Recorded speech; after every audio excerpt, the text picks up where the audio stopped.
کوئی نہیں یار، بچہ ہے بچی ہے، چاہے بالغ ہو گیا تو کیا ہو گیا، کیا آخر آ گیا، رکھ لے گا روزے، اگلے سال رکھ لے گا، 2 سال بعد رکھ لے گا، بھی معصوم ہے بیچارہ۔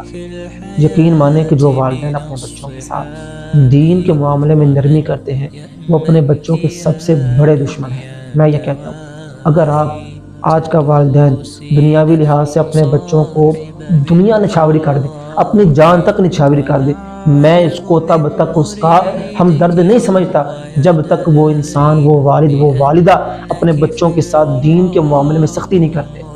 آج کل کیا ہوتا ہے، جیسے رمضان آتا ہے بچوں کو کہتے ہیں کہ جو روزے رکھے جائیں، نہیں رکھتے، والدہ نہیں سختی کرتے۔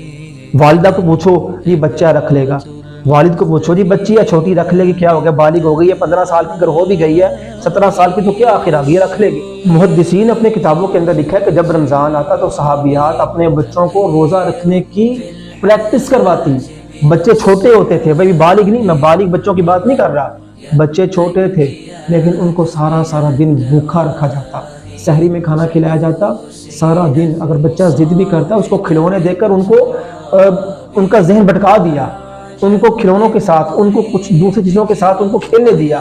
یہ صحابیات کا طریقہ کار تھا، اپنے بچوں کو پریکٹس کروائی جاتی تھی۔ ابھی بالغ نہیں ہوا، اور آج کیا ہے کہ بالغ ہو چکا ہے، جوان ہو چکا ہے، شادی کی عمر ہے، اور ہم کہتے ہیں کہ جی خیر ہے جی، اگر روزے چھوڑ بھی دیے تو کیا ہو گیا۔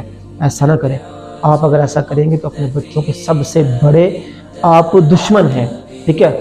ہر عاقل، ہر بالغ پر روزہ فرض ہے، ہر مقیم پر روزہ فرض ہے۔